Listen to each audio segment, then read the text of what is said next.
हमारे बीच मौजूद है निदा रहमान।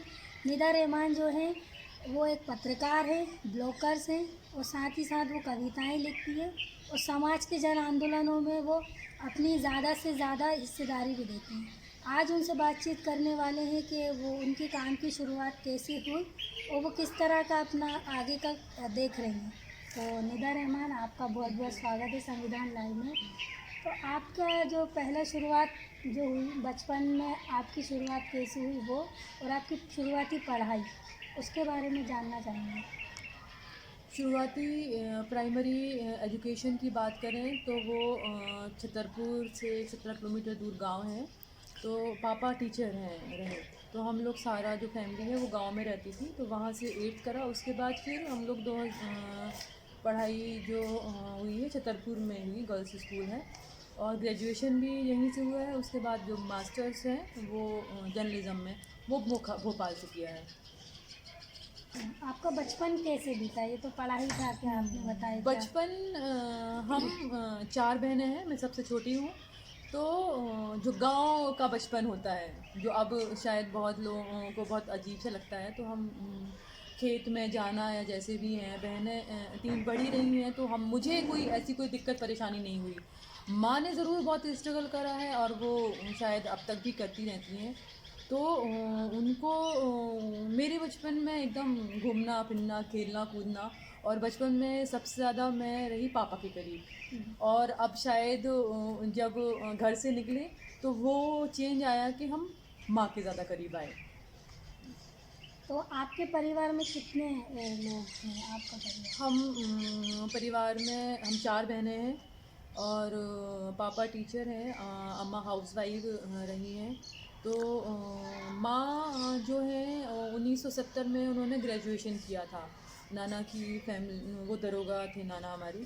तो अम्मा शादी के बाद फिर गांव चली गई बेचारी। तो मुझसे बड़ी 3 बहनें हैं, उनको फिर मैं सबसे छोटी हूँ। तो परिवार ये कि सबसे ज़्यादा ज़ोर ये जो था माँ का, ज़ोर था पढ़ाई पे बेटियों की। और जो दूसरे लोगों की चीज़ें थी उनका ज़ोर इस पे था शायद कि एक बेटा होना चाहिए। तो सब ये बोलते हैं कि तुम जो चौथी हो वो शायद इसलिए हुई कि एक 3 के बाद तो बेटा होता है। लेकिन मैं हो गई तो थोड़ा सा बोलती हैं मम्मी कि नानी बड़ी उदास हुई थी कि बेटी हो गई है बेटा नहीं हुआ, हमारी बिटिया के 3 लड़कियां, एक और हुई हैं, गरीब हैं, ये हैं वो, बहुत सारी चीज़ें होती हैं, बहुत पुरानी बात है। लेकिन जब परिवार की बात आए तो माँ और पापा सबसे चीज़ें हैं कि वो फोकस जो था लड़कियों के लिए पढ़ाई पे रहा। कभी ये नहीं रहा कि आप लड़कियां हो तो पढ़ो नहीं, या हमारे उन्होंने कभी आज तक हम 4 बहनों में से कभी ये फील नहीं हुआ, ना माँ ने कभी ये कहा कि हमारे बेटे नहीं हैं, या कि हम बेटों के जैसे हमने पाला नहीं। हम बेटियों की तरह रहे, और जैसे हमारा वजूद है, जो हमारी आइडेंटिटी है, वो वैसे ही रखा उन्होंने। उसको नहीं कि भाई लड़के नहीं है तो हम ये नहीं होगा वो नहीं होगा। और शायद जो दिक्कतें माँ ने सिर्फ इसलिए फेस करी कि उनकी बेटियां हैं, और वो चीज़ें आज ये बदली हैं कि उनकी जो बेटी वाले माँ बाप हैं वो सबसे ज़्यादा खुश हैं ख़ानदान में। और जो जिनको बेटों पे बड़ा गुरूर था कि हमारे इतने बेटे हैं, ये हैं, वो परेशान हैं। तो ये आपके फैमिली में मम्मी पापा ने काफ़ी आपको सपोर्ट किया, जी। लेकिन क्या कभी आपके जो चाचा मामा और फूफी और ये सारे जो रिश्ते होते हैं, जिनको हमेशा एक चिराग चाहिए होता है ना, कि वो उनको एक उम्मीद का चिराग लगता है, बारिश होगा तो हमारी आगे बढ़ेगी पूरी चीज़ें, तो उस तरह का कभी ऐसा आपके या आपके मम्मी पापा पे टॉर्चर करा गया हो ऐसा मानसिक रूप से? ये जो बेटे वाला प्रेशर है वो रहा वहाँ पे शुरू से। और जो ददियाल ददियाल में तो दादी हमारी बहुत अच्छी रही हैं, उन्होंने कभी कभी भेदभाव नहीं करा, कभी किसी की बुराई नहीं करी। ये चीज़ें नहीं हैं, ना कभी माँ को बोला कि बेटियां हैं या बेटा चाहिए। लेकिन हाँ, जो दूसरे आपके रिश्तेदार होते हैं उनका ये था कि उनको ये चीज़ थी कि भाई इनके तो बेटियां हैं, तो आपका खेत है या आपका मकान है उसका क्या होगा, और आपको तो कोई प्रॉपर्टी जो आपकी उसका, हालांकि बहुत बहुत रईस लोग नहीं है, बहुत मिडिल क्लास फैमिली है, लेकिन उसके बाद भी आपकी बेटियां शादी हो जाएंगी। या सबसे ज़्यादा ज़ोर हमारे रिश्तेदारों का जो ददियाल वालों की तरफ से रहा कि भाई लड़कियों को पढ़ाना ही है। लड़कियों को इतना पढ़ना नहीं चाहिए कि वो अपने डिसीज़न ले पाएँ या बाहर जाएंगे, या मेरी बहन या हम जो गए पढ़ने के लिए, मुझसे बड़ी वाली जो बाजी हैं वो उज्जैन से एमफिल करा, या हम जब मास्टर करने भोपाल गए तो ज़ोर ये था कि भाई आप लड़कियों को बाहर भेज रहे हैं तो फिर दूसरी लड़कियां भी बोलेंगी पढ़ने के लिए, ये भी डर होता है। या आपकी लड़कियां जा रही हैं तो फिर वो तो आज़ाद हो जाएंगी, वो डिसीज़न ले लेंगी, तो बात नहीं सुनेंगी, बहुत तेज़ लड़कियां हैं। कुछ रिश्तेदार तो शायद आज भी हम 4 बहनों को कभी पसंद नहीं करते हैं। और लेकिन माँ का ये है कि माँ हमेशा हमारे साथ नहीं, हम बहनों के आगे खड़े रहें। एक और उन्होंने, और आज भी खड़ी हैं। आज माँ की उम्र 70 साल करीब हो रही है, लेकिन कभी अगर कोई उनकी बेटी को कोई बोल नहीं सकता है, वो हमेशा आगे खड़ी होती हैं। और शायद यही वजह है कि जो माँ की मजबूती है वो हम चारों में आई है। बहुत बोला आपने कि माँ ने सपोर्ट किया तो आज आप यहाँ हैं, और आज भी आप लोगों को कुछ होता है तो सबसे पहले एक माँ आपके सामने आ जाती है, एक ढाल बनकर। तो इसी से एक सवाल निकल कर आ रहा है कि आपने अपना मास्टर्स किया, पढ़ाई पूरी कर ली, उसके बाद आपका दूसरा कदम क्या था आपके काम को लेकर, या आपने बोला सोचा कि सिर्फ पढ़ाई कर ली अब कुछ नहीं करना चाहिए, तो आपने कहाँ से शुरुआत की अपने काम की? भोपाल से माखनलाल से जर्नलिज्म करने के बाद फिर नोएडा गए थे। नोएडा एक कोई नहीं था, एक दीदी थी पहचान की, तो उनके ज़रिए वहाँ गए और एक बैग लेके ही गए थे। तो सहारा समय जो मध्य प्रदेश छत्तीसगढ़ है वहाँ पे जॉब मिली। और करीब 2016 में तक वहाँ जॉब करी।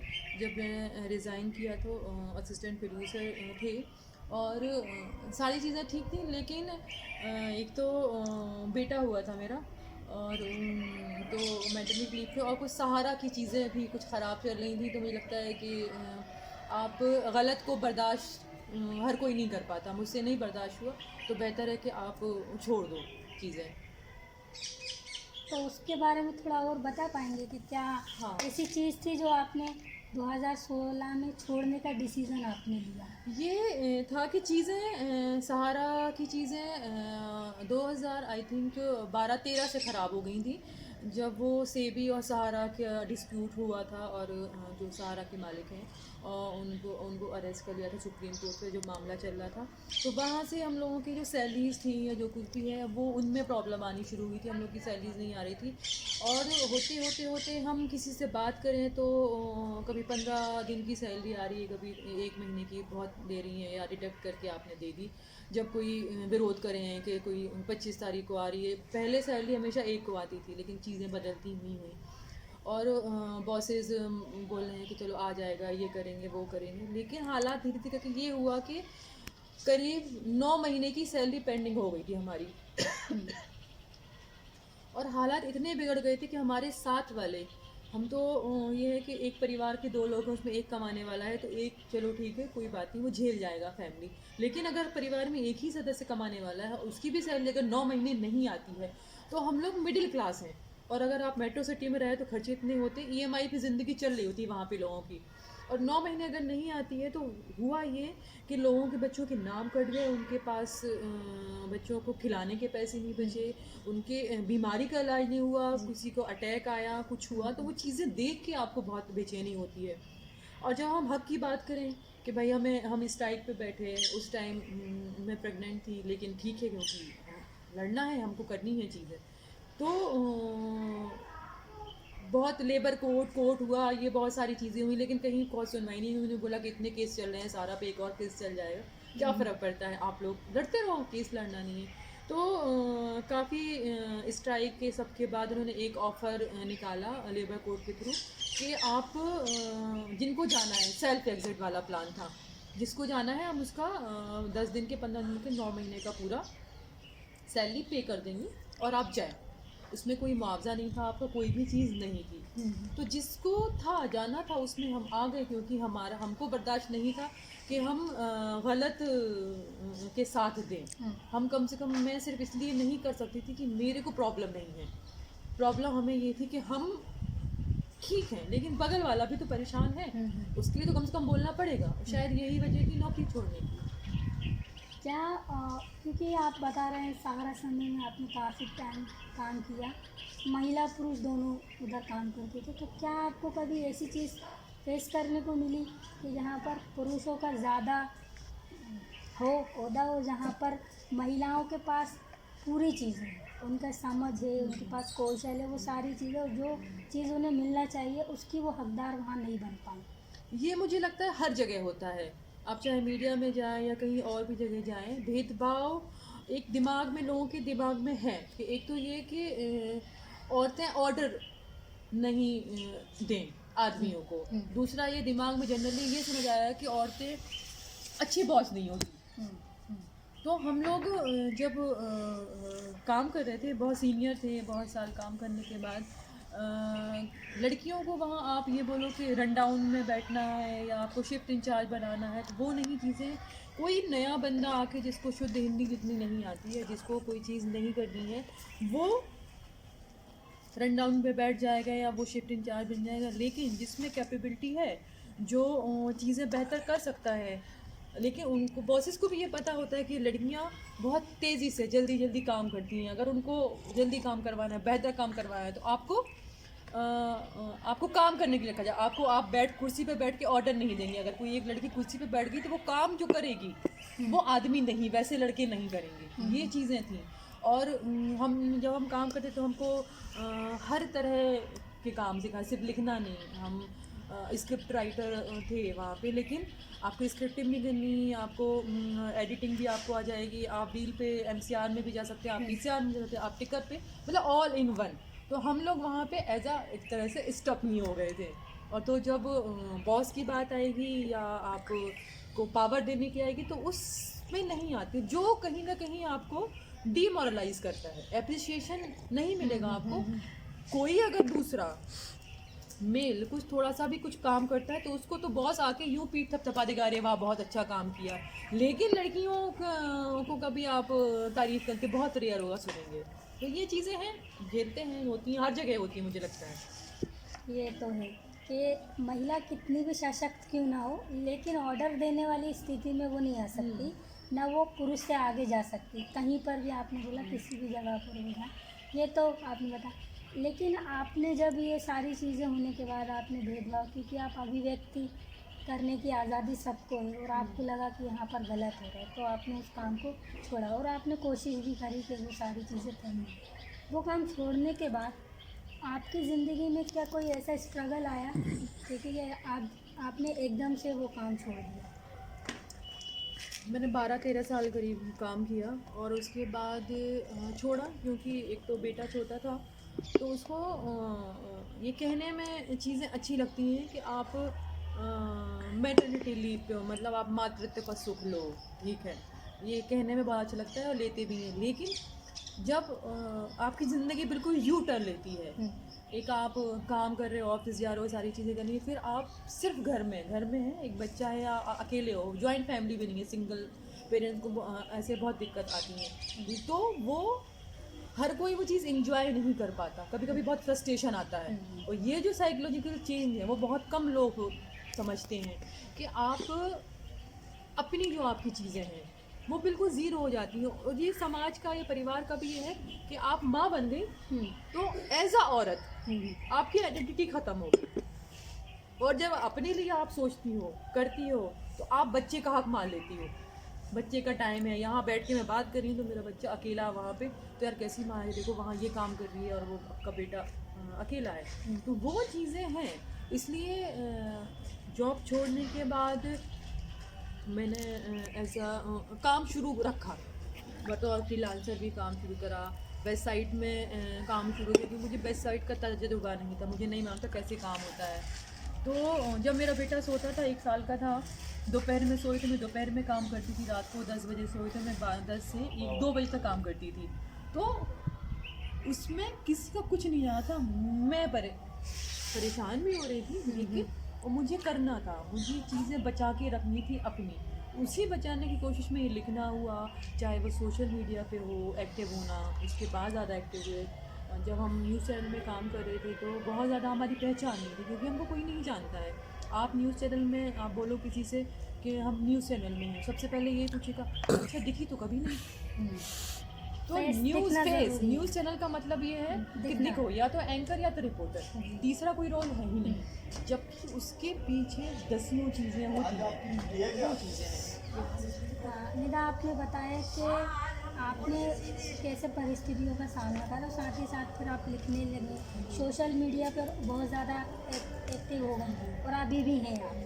तो आप कई तरह की चीज़ें लिखती हैं, किसी भी विषय पर आपको बोलो आप लिखेंगे, है ना। आप ज़्यादा जन आंदोलनों के बारे में तो आपका देखने को मिलेगा कि आप लिख रहे हैं, महिला हिंसा के बारे में आप लिख रहे हैं, किशोरियों की जो स्थिति है उसके बारे में आप लिख रहे हैं, यहाँ तक कि आप अपने जो छोटे छोटे मूवमेंट होते हैं आपकी फैमिली के हों या फ्रेंड्स के, वो भी आप सोशल मीडिया पे दर्शाती हैं, लोगों को दिखाती हैं कि इस पे कहते हैं। लेकिन अभी आपका जो एक टैग चल रहा है हैशटैग इश्क, जिस पर ज़्यादा लोग आपको अप्रिशिएट भी कर रहे हैं और कुछ लोग ट्रोल भी कर रहे हैं कि ये इश्क मतलब क्या, क्यों तुम।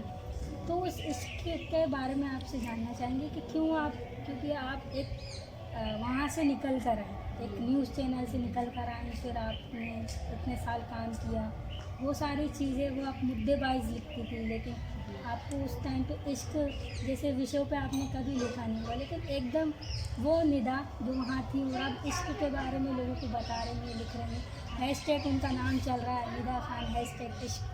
तो उसके बारे में आपका क्या कहना है, क्यों आपने वो इश्क वर्ड शुरू किया? इश्क लिखना बहुत पहले से शुरू था, कविताएं लिखते रहे हैं और हर मुद्दे पे लिखा है, कविताएं भी हर मुद्दे पे लिखी हैं और प्यार मोहब्बत जो भी चीज़ें वो भी लिखते हैं। लेकिन करीब 2-3 साल पहले ऐसे हुआ कि एक तो जब आप कोई चीज़ लिखते हो तो वो आपको आपकी इंसान पढ़ने वाला पर्सनल लाइफ से जोड़ देता है। अगर मैं रोमांटिक या सैड या कुछ भी चीज़ें लिख रही हूँ तो लोगों को लगता है कि मैं बहुत दुखी हूँ या मैं बहुत परेशान हूँ, जबकि ऐसा नहीं होता है। हम जब लिखते हैं तो हम आपको देख के, सामने वाले को देख, किसी की फीलिंग को देख के आप लिख देते हो, आप फील करते हो और आप वो लिखते हो, वर्ड्स देते हो।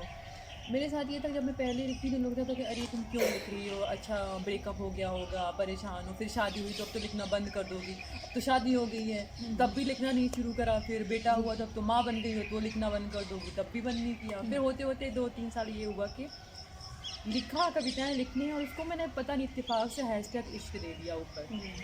वो होते होते पता नहीं चीज़ें ऐसी हुई कि वो लोगों ने ही, एक्चुअली पढ़ने वाले लोगों ने उसको इश्क सीरीज़ दे दिया कि ये भाई ये सीरीज़ है या ये चल रही है।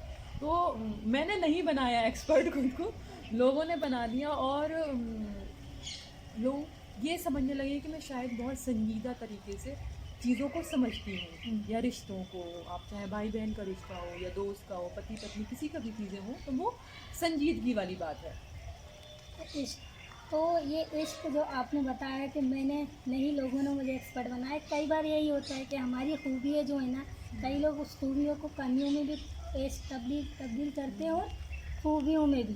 तो आपकी खूबी लोगों ने देखी, जैसा आपने बताया। आपकी नज़र में, क्योंकि इश्क के अलग अलग मायने होते हैं, आपकी नज़र में इश्क का जो चश्मा है वो क्या है? मेरी नज़र में इश्क, पहली बात तो ये कि इश्क एक बहुत ही प्योर, बहुत ही पाक चीज़ है। आपको अब किसी से मोहब्बत है या कोई भी चीज़ है तो लोग प्यार मोहब्बत को लोग साथ रहने या हासिल करने से जोड़ लेते हैं। किसी से मोहब्बत है तो उसको, मुझे वो मेरे पास हो, वो मुझे हासिल मिलता कि नहीं। आपका जो चीज़ें हैं वो आपकी खुद की हैं, किसी की मोहब्बत किसी की मोहताज नहीं। मैं हमेशा बोलती हूँ आपको किसी से मोहब्बत है, ज़रूरी नहीं सामने वाले को भी हो। तो वो चीज़ें हैं और जनरली लोग यही सोचते हैं कि मैम ऐसा हो गया, हमको उससे प्यार है या ज़माने ने अलग कर दिया, तो भाई वो कमज़ोरी इंसान की है। कोई किसी का साथ नहीं दे रहा, कोई किसी से अलग हो गया, तो उसमें आपकी इश्क की वो नहीं है। आप उसको अपनी मजबूती बनाइए, आप उसको एक तरह से रूहानी चीज़ें होती हैं, मोहब्बत बहुत रूहानी चीज़ है। आप खुदा से करेंगे तो आपको बहुत अच्छी चीज़ फील होगी। मुझे लगता है कि हम बहुत अलग लेवल पे पहुँच गए और सबको पहुँचना भी चाहिए। आप एक चीज़ को पकड़ के बैठ जाते हो कि भैया प्यार मोहब्बत बहुत ख़राब सी चीज़ है, एक तो लोगों ने नेगेटिव बहुत बना दिए चीज़ें, या समझिए ये मोहब्बत को लेके, प्यार को लेके कि भाई नहीं मिला तो हम बर्बाद हो गए, तबाह हो गए, बेवफा है, फलाना है, ठिकाना, पता नहीं क्या क्या चीज़ें हैं। जबकि ऐसा नहीं है, कोई नहीं है, सबकी अपनी अपनी चीज़ें होती हैं। मुझे किसी से मोहब्बत है, आपको किसी से मोहब्बत है, तो वो इसलिए नहीं किसी से पूछ के नहीं हुई। आप ये बोलो कि नहीं मुझे इससे पूछ के मोहब्बत हुई, नहीं, इससे पूछ के नहीं हुई, ये आपकी चीज़ थी। आपके इमोशंस थे, तो फिर उसकी हाँ या ना से हमको क्या फ़र्क, वो तो हमारी चीज़ है। तो इश्क यही है जो आपको मजबूत करे, जो आपको ईमानदार रखे, जो आपको खड़ा रखे, जो आपको नेगेटिव ना बनाए, बहुत पॉजिटिव चीज़ है। मेरे लिए इश्क यही है। आपके लिए इश्क यही है। सबकी नज़र में इश्क के नए अलग अलग तरीके हैं, अलग अलग मान्यताएं हैं इसकी। किसी को इंसान से प्यार होता है, किसी को जानवर से, किसी को अपनी चीज़ों से इश्क होता है। तो सबका अलग अलग देखने का नज़रिया। तो जब से आपने हैशटैग इश्क जो शुरू किया, तो आपने बोला लोगों ने कई तरह से मुझे बनाया भी है, उस तरह से मुझे निखारा भी।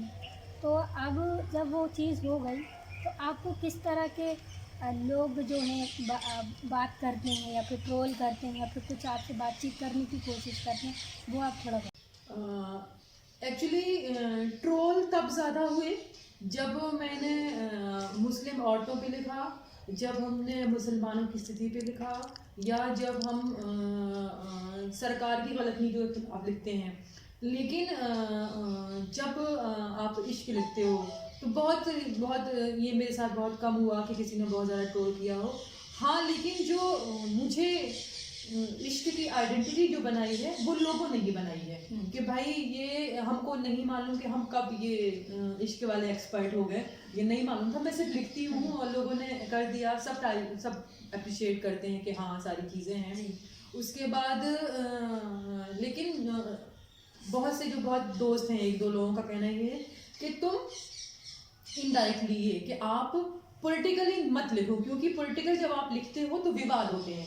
तो औरत हो तो तुम पे कविताएं जचती हैं, तुम कविता लिखो, कविता क्या लिखो, प्रेम की कविता लिखो, जो तुम क्रांति की कविता भी ना लिखो, तुम लड़कियों की क्रांति वैसी वाली बात भी ना लिखो, तुम सरकार के खिलाफ भी ना लिखो, तुम बस अच्छे अच्छे से जो एक डाइनिंग रूम में ड्राइंग रूम में जो होता है कि सच के वैसे बैठ जाना, वो वाली चीज़ है कि आप पे प्रेम सचता है तो आप प्रेम वाली कविता लिखो। और मेरा हमेशा से ये है कि मैं अपने मन की रही हूँ लिखने के मामले में। कभी कभी मैंने 6-6 महीने नहीं लिखा है, कभी कभी मैं दिन में 4 कविताएं लिख दूंगी या कुछ भी लिख दूंगी। आप मुझसे बोले कि आप ये लिखो और आप ये ना लिखो, तो ये तो नहीं मुमकिन है मेरे साथ, तो बिल्कुल नहीं। मुझे लग रहा है कि मुझे इश्क लिखना है तो मैं इश्क लिखती हूँ। एक्चुअली लिखना वे ऑफ एक्सप्रेशन है, आपके अंदर की चीज़ें होती हैं, या जो मैं आज ऐसी हूँ, या जो मैं आज बेबाक हूँ, या जो मैं अपनी कुछ चीज़ें ज़िंदगी में आपकी नेगेटिव होती हैं या लाती हैं, अगर उनको निकालने का ज़रिया ये है तो हम क्यों ना करें वो। सिर्फ इसलिए तो ना छोड़ दें कि लोग क्या कहेंगे। लोग तो कहते ही रहते हैं। जब भी मुझसे लोग बोलते हैं कि यार हम बहुत लिखते हैं, मुझे लिखना है, लेकिन लोग उसको है ना पर्सनल लाइफ से जोड़ देते हैं। जोड़ने को है, क्या फ़र्क पड़ता है। लोग तब तक बोलते हैं जब तक आप रिस्पॉन्स करते हो। जहाँ आपने रिस्पॉन्स करना बंद कर दिया, लोगों ने बोलना छोड़ दिया। मैं कभी अपनी लिखे पे सफाई नहीं देती, ना मैं ये बोलती हूँ कि ये निजी मेरा है या मैंने इसका लिखा उसका लिखा। नहीं, लिखा तो लिखा है, हम कुछ भी लिखते हैं भाई।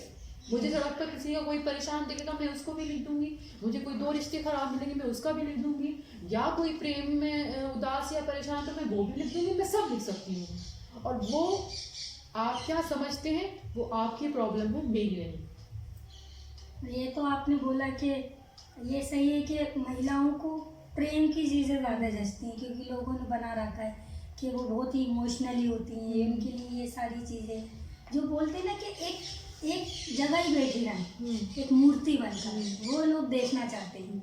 वो ये नहीं चाहते कि वो विद्रोह में जाए, वो अपने कंफर्ट जोन में कि तुम ये है कि तुमको इतनी आज़ादी है, तुम ये बोलो, तुम ये ना बोलो कि आपके भी घर में है। लेकिन ये एक जो मेरी चीज़ें होती हैं, अगर मैं ऐसे लिख रही हूँ, लोगों को लगता है कि शादी हो गई तो शादी के बाद आपको हस्बैंड इतनी लिबर्टी नहीं देगा कि आप लिखें। बहुत से लोग इस बात पे हैरान होते हैं कि आपके हस्बैंड आपकी इन कविताओं पे कुछ बोलते क्यों नहीं है। तो ये हम मेरा जो लिखना है या जो इतनी बेबाकी सारी चीज़ें हैं, फैमिली के साथ साथ आपके लाइफ पार्टनर पे भी डिपेंड करती हैं। बिल्कुल, कि वो कितना सपोर्टिव है। तो मुझे ये पता है कि वो सामने वाला भी ये बोलते हैं कि तुम लिखती रहा करो, नहीं लिखोगी तो तुम्हारा दिमाग फिर जाएगा। उसको पता है कि इसका लिखना बहुत ज़रूरी है, लिखती रहेगी तो ठीक रहेगी। आप ये तो है कि जो हमारे जीवन साथी है वो सपोर्टेड होता है तो कुछ चीज़ें ज़्यादा आसान भी हो जाती है, नहीं तो विद्रोह ज़्यादा होता है फिर उस जगह कि वो औरत कर तो लेती है, मैं कर तो लूँगी, मैं रह तो लूँगी घर में, लेकिन वो होते होते होते एक जगह जब वो ब्लास्ट होती हैं चीज़ें, और जब आप धीरे धीरे चीज़ें चलती रहती हैं, अंडरस्टैंडिंग से चीज़ें होती हैं, तो वो ठीक चलती हैं। लेकिन ठीक है, सामने वालों ने सब लिखना छोड़, सब बंद कर दो, तो वो होगा कि आप अपने अंदर की चीज़ों को मार दिया आपने। फिर आप बहुत ही जिसको बोलते हैं जनरली औरतें जीती हैं अपनी चीज़ें, कि सुबह उठना, शाम उठना, खाना पीना, तो पीना, आपकी खुद की चीज़ें नहीं बचती, आपकी खुशी नहीं बचती, आपका सुकून नहीं बचता है। तो वो ज़रूरी है कि आपकी खुशी, आपका सुकून बचा रहे, तो आपके इंटरेस्ट बचे रहें। तो वो ज़रूरी है खुद को बचाना। अभी हम इस पे बात ही कर रहे हैं, तो हाल ही में अभी अपना जो सरकार है वो एक कानून लाने की बात कर रही है, लव जिहाद, जिसको लेकर अभी भोपाल में काफ़ी प्रदर्शन भी किए गए। एक यूनिट भी बना है जो इन सारे इशू लव जिहाद को लेकर जगह जगह पर प्रोटेस्ट कर रहा है, प्रदर्शन कर रहा है, और लोगों को बता रहा है कि वो उनकी पसंद, वो किससे शादी करेंगे, किससे नहीं करेंगे, इसके लिए कानून लाने की क्या ज़रूरत है। लव को आप जिहाद का नाम क्यों दे रहे हैं? तो आपका इस पे क्या कहना है? लव जिहाद एक तरह से जिहाद वर्ड्स को आप किसी के साथ भी जोड़ दो, आप नफरत फैला दो। आप चाहे वो एजुकेशन की बात करो, आप चाहे हेल्थ की बात करो, या आप अभी एक बहुत ही एक national media, so called national media ने यूपीएससी जिहाद चलाया कि भाई जो मुस्लिम्स हैं वो ज़्यादा पढ़ लिख के यूपीएससी सिलेक्ट कर क्यों हो रहे हैं। तो ये दिमाग की प्रॉब्लम है, ये आपकी, एक तो आपको नफरत फैलानी है, और नफरत फैलाना सबसे आसान यही है कि आप उसको मजहब से जोड़ दो। ऐसा नहीं है कि पहले भी लव मैरिज में प्रॉब्लम्स नहीं होती थी, पहले भी होती हैं, अभी भी होती हैं, आगे भी होती हैं, और सब में होती हैं, ये अंडरस्टैंडिंग की बात है। लेकिन अब दिक्कत क्या है कि आपने उसको जिहाद में जोड़ दिया। क्या प्यार में धोखा या जो भी चीजें हैं, क्या हिंदू लड़का मुस्लिम लड़की को नहीं देता है? ऐसा तो नहीं है। वो क्रिमिनल चीज हो सकती है कि आप अपनी चीजें छुपा के उसको फंसाना किसी से, वो कोई भी कर सकता है।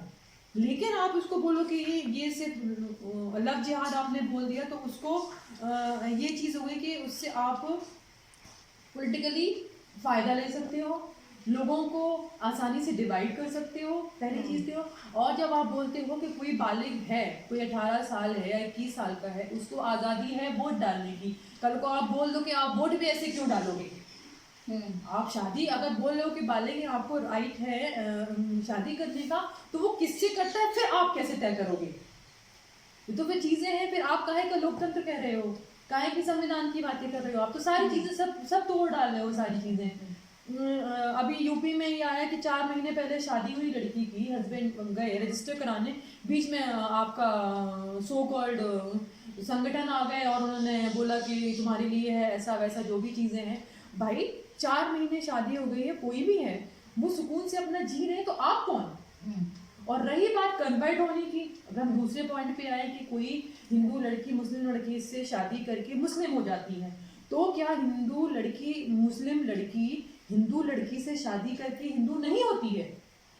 हम तो मजहब की बात करें, हम अगर एक कल्चर से दूसरे कल्चर में जाते हैं, अगर हम एक प्रदेश से दूसरे प्रदेश में जाते हैं, तो वहाँ पे चीज़ें बदल जाती हैं। वहाँ पे ससुराल में ये होता है कि तुम्हारे मायके में ऐसा चलता होगा, हमारे यहाँ नहीं चलता ऐसे, तो मतलब आपको अपनी चीज़ें बदलनी है, फिर तो ये मजहब की बात है।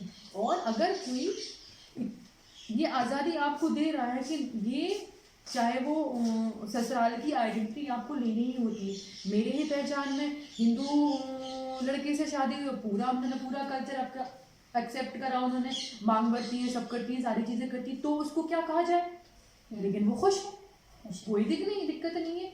तो अब मसला ये है कि अब जो लव मैरिज भी हो रही हैं, उसमें 2 परिवार भी शामिल है खुशी से, तब भी आप उसकी परमिशन नहीं ले रहे हो। एक तरह से आपने सारी चीज़ों पे बंदिशें लगा दी, आपने आज़ादी, जो आप आज़ादी की बात करो, आप लोकतंत्र की बात करो, आप संविधान की बात करो, आप सारी चीज़ें धीरे धीरे टूट जाएंगी। यही सेम आपने लव के साथ जिहाद जोड़ दिया। ये पहले दूसरी चीज़ें करते आए, आपके 2 पॉइंट पूरे हो गए, अब आप लव जिहाद पे आ गए हैं। तो और सबसे आसान है हिंदू मुस्लिम करके चीज़ें लोगों को अलग करना, बेसिकली बस यही है, नफरत और कुछ नहीं है। और मुझे इतना पता है, जब मैं इश्क लिखती हूँ, प्यार लिखती हूँ, तो ये भी तय है कि आप मार दो, आप कुछ भी कर दो, नहीं मानेंगे लोग। बस इतना हो सकता है कि ये चीज़ें और बदतर हो जाएं। पहले भी ऑनर किलिंग थी, अभी शायद ये गवर्नमेंट किलिंग हो जाए। एक तरह से हम ऑनर किलिंग की बात करें, ये गवर्नमेंट किलिंग हो जाए या पुलिस वाली चीज़ें हैं। आपने इतना बेलगाम चीज़ें छोड़ दी हैं, संगठन को आप पुलिस से आगे हो रहे हैं, संगठन उनके हाथ में पावर आपकी हो गई, किसी को भी पकड़ रहे हैं। अभी एक केस आया था कि भाई मस्जिद में शादी हो रही, किसी ने बोल दिया कि कन्वर्ट कर रहे हैं, पुलिस पहुंच के उठा ली, रात में बेचारे दूल्हा दुल्हन बैठे रहे, दोनों मुस्लिम थे। ऐसी उनकी चीजें तो चीज़ें खराब हो गई ना, ये तो आएंगी ना भाई। अब वो सफाई देते रहे, शादी तो उनकी खराब हो गई ना। उनका जो फंक्शन था, जो कर रहे थे, अगर वो अपनी घर के अगेंस्ट जाके भी लड़की शादी कर रही थी, लड़का शादी कर रहे थे, तभी भी वो बालिग हैं, उन्हें ये आज़ादी है कि वो कहीं भी जाके कैसे भी शादी करें। तो ये चीज़ है, बाकी चीज़ें खराब करने की है और कुछ नहीं। आपको क्या लगता है जो जिहाद जो बोल रहे हैं वो शब्द, और इसमें वो बोल रहे हैं कि अगर ये कानून आ जाता है, क्योंकि ये बोल रहे हैं कि लोग कन्वर्ट कर रहे हैं अपने धर्म के लिए लोगों को बुला रहे हैं, तो ये भी है कि आपको क्या लगता है कि अगर ये कानून आ जाता है तो सबसे ज़्यादा नुकसान किसका है? किसकी अभिव्यक्ति का है, किसकी पसंद का है, किसकी नापसंद का है? सबसे ज़्यादा दिक्कत की बात है लड़कियों की, ठीक है। और अभी लड़कियों के साथ लड़कों जो अपनी ज़िंदगी अपने मुताबिक जीना चाह रहे हैं, प्यार मोहब्बत से कैसे भी जीना चाह, लव मैरिज कर रहे हैं, जो भी चीज़ें हैं, उनके लिए मुश्किल है भाई। कि लड़कियों को तो इंटर रिलीजन तो छोड़ दो, आप इंटर कास्ट में भी मसला आ जाता है, ठीक है। कि अगर कोई बड़ी जात की तो नीचे जात में चली जाए, नीचे जात की तो बड़ी जात में जाए, इतने सारे चीज़ें हैं। और आप ऑनर किलिंग की बात करो तो ऑनर किलिंग सिर्फ हिंदू मुसलमान की वजह से नहीं होती, ऑनर किलिंग तो आपके गोत्र में हो जाती है, आपके दूसरे धर्म में हो जाती है। तो वो मुश्किलें हैं कि क्या लड़कियां या जो प्यार कर रहे हैं या जो अपनी ज़िंदगी अपने मुताबिक लाइफ पार्टनर चुनना चाह रहे हैं, ये मुश्किलें उनके लिए हैं। ये आप उनको पहले से मुश्किलें हैं जो संविधान या जो कानून उनको आज़ादी देता है कि वो जाके कहीं भी शादी कर लें या बालिग हैं। लेकिन अगर ये पकड़ के आप मार दोगे, एक बार कोई इंसान घर से निकला है शादी करने के लिए, बहुत मुश्किल से चीज़ें होती हैं। मैं ये नहीं कह रही हूँ कि बहुत चीज़ें आसान होती हैं, लेकिन वो चीज़ें आप ख़राब कर रहे हो, उसमें ऑनर किलिंग भी बढ़ने वाली है, आपकी नफरत तो खैर बढ़ी रही है उसमें। अब ये है कि भाई लड़कियां भी डरेंगी और लड़के भी डरेंगे, बहुत सारी मोहब्बतें शुरू होने के पहले खत्म हो जाएंगी। हाँ, बस यही और हो चीज़ भी रहा है कि ठीक है वो लड़की तो अपने घर रह जाएगी, लेकिन लड़के को सजा मिल रहा है। हाँ, तो कैसे लड़का कैसे आगे बढ़ेगा? भाई ये एक बार क्रिमिनल अगर रिकॉर्ड आपका हो गया, आप जेल चले गए, तो वो तो सारी लाइफ सफर करने वाला है इंसान। और जनरली ये होता है कि लड़कियां अक्सर टूट जाती हैं। तोड़ना मैं कह रही आसान नहीं है, लेकिन वो कमज़ोर पड़ती है, वो टूटती भी हैं। तो दिक्कत अभी एक आई थी कुछ टाइम पहले कि उसने शादी ही करी है मुस्लिम से, तो मुझसे इससे बात करी कि बेटा है उनका 4 साल का 5 साल का, लेकिन उनका मामला कहीं चल रहा है, तो वो पुलिस अब परेशान कर रही है क्योंकि ये कानून आने वाला है, ये सारी चीज़ें आ गई, तो वो कि भाई कन्वर्ट हो गए, अब वो परेशान है कि हस्बैंड को परेशान कर रहे हैं, ये कर रहे हैं। तो ये चीज़ें एक तरह से, एक तो मैं कहूँ कि गैर कानूनी चीज़ों को बढ़ाना, आप और आप क्राइम को बढ़ावा दे रहे हो, आप तानाशाही को बढ़ावा दे रहे हो, आप पुलिस को भी बेलगाम कर रहे हो, और आप वो संगठन हैं जो नफरत फैलाना, आप उनको भी बेलगाम कर रहे हो। यही है ना कि जब हमारा संविधान हमारी अभिव्यक्ति की स्वतंत्रता दे रहा है, और फिर हम अपनी पसंद से भी शादी कर सकते हैं, हमें जीवन जीने का अधिकार है, तो आप एक नया कानून लाद रहे हैं महिलाओं के लिए खास तौर पर, कि पहले महिलाएं पढ़ना नहीं पढ़ेंगी नहीं, नौकरी नहीं करेंगी, अब जैसे तैसे आगे बढ़ रही हैं, तो आप उनकी पसंद पर भी लगाम लगाना चाह रहे हैं कि आप नहीं कर सकते। अगर वो आगे भी बढ़ना चाह रही है तो शायद वो जिससे रिश्ता बनाना चाहती है वो अपना खुद पीछे आ जाएगा कि इससे करने से मेरे को नुकसान है। पहले परिवार को मनाओ आप, चलो ठीक है, परिवार जैसे तैसे मान गया तो जरूरी परिवार से ज्यादा आप सरकार को मनाओ, आप परिवार से सरकार का मैटर है कि सारी चीजें सरकार के हिसाब से होंगी। कि आप डीएम डिसाइड करेंगे कि शादी होनी है कि नहीं होनी है, आप डीएम को पहले इन्फॉर्म करो, माँ बाप तैयार है, अब मियाँ बीवी राजी से कुछ नहीं होता, अब काजी ही सब करेगा, तो मियाँ भी भले राजी हो जाए, लेकिन काजी राजी नहीं है अब। पहले ये वो मसला कुछ और हाँ, था, तो अब ये बदल गई डायलॉग कुछ चीज़ें। और हो गया।